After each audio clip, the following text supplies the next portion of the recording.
Hey guys, I wanted to chat a little bit today about this concept of RIR, or reps in reserve. This is a concept that we use a lot in our strength training at the gym. We used to program a little bit more percentage based, but percentage based kind of requires you to know a little bit more accurately what a person's maximum effort might be so that we can get in those recommended ranges. So we use RIR. This also takes into consideration on days that you don't necessarily feel good, or maybe you feel amazing, and you could potentially lift a little bit more than you normally would. Or maybe you got to take it lighter that day and not feel like you're going to have to push the efforts because your program tells you 70%. So this is the idea that even on your last rep, how many more do you think you could have done? So reps in reserve, for example, if I have 2 to 3 reps in reserve, that might mean that I did a set of 5, but I really could have done it 7 to 8 times if I wanted to. Same thing with 1 to 2. If I do a set of 5, that means that I probably had at least 1 to 2 additional reps in the tank. And that kind of allows us to have a little bit of wiggle room in terms of safety.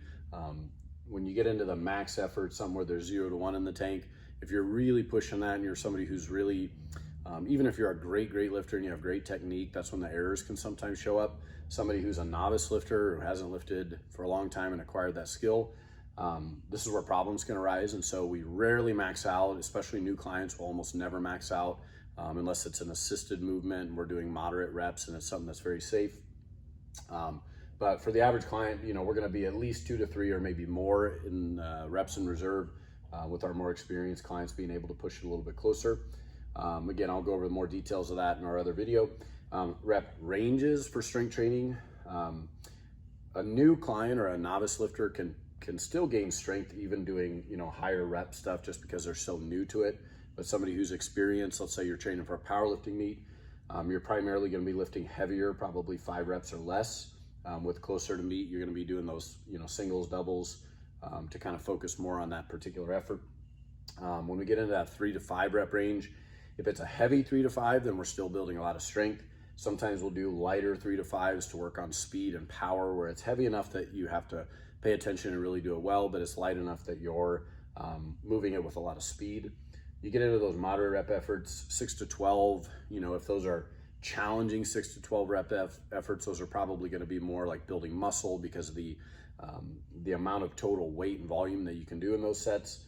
You get into 12 plus, and then we start to develop some stamina. So if it's, sets of 12 at 50%, and you're moving it pretty easily and you're doing 4 sets, you can build, a little bit of muscular endurance and if it's more like, 15 to 20 reps where you're near fatigue, that's a little bit more of that hypertrophy stimulus. So we program a mix throughout the year, but I like to do blocks where we'll spend about 4 to 8, maybe even 12 weeks biasing a certain thing. So that way our clients can see those improvements and actually feel them and quantify them.